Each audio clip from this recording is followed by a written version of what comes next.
നഴ്സിംഗിലെ ഏറ്റവും ടഫായ subject anatomy ആണെന്ന് ആരെങ്കിലും പറഞ്ഞ് പേടിപ്പിച്ചോ?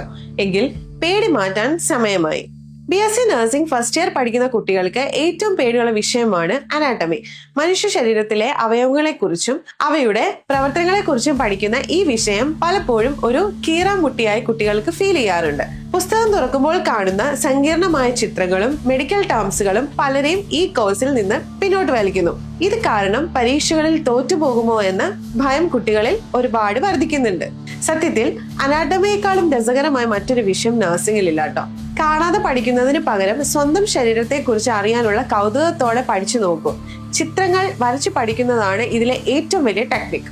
ഓരോ സിസ്റ്റവും, ഉദാഹരണത്തിന് ദഹന പ്രക്രിയ അല്ലെങ്കിൽ ഹൃദയത്തിന്റെ പ്രവർത്തനം, ഒരു കഥ പോലെ നിങ്ങളൊന്ന് മനസ്സിലാക്കി നോക്കിയേ. അത് നിങ്ങൾ ഒരിക്കലും മറക്കില്ല. നമ്മളുടെ റൈറ്റ് നഴ്സിംഗ് ഡ്രീം ഹബിൽ ഞാൻ അനാട്ടമി സിമ്പിൾ ആയി പഠിക്കാനുള്ള ഷോർട്ട് കട്ടുകൾ പറഞ്ഞു തരാം. ഓരോ അവയവത്തിന്റെയും പ്രവർത്തനം ദൃശ്യങ്ങളിലൂടെ മനസ്സിലാക്കുമ്പോൾ അത് നിങ്ങളുടെ മനസ്സിൽ പതിയുക തന്നെ ചെയ്യും. പേടി മാറ്റിവെച്ച് ഈ സബ്ജക്റ്റിനെ സ്നേഹിക്കാൻ ശീലിക്കൂ. അനാട്ടമിയിൽ നിങ്ങൾക്ക് ഏറ്റവും ടഫായി തോന്നുന്ന പോർഷൻ ഏതാണ്? അത് താഴെ കമന്റ് ചെയ്യൂ. ഈ വീഡിയോ അനാട്ടമി കണ്ട് പേടിച്ചിരിക്കുന്ന കൂട്ടുകാർക്ക് അയച്ചു കൊടുക്കും. നാളെ ഹിലാൽ സാർ വരുന്നുണ്ട് അഡ്മിഷൻ ഏജന്റുമാരുടെ കള്ളക്കളികൾ പുറത്തു കൊണ്ടുവരാനായിട്ട്.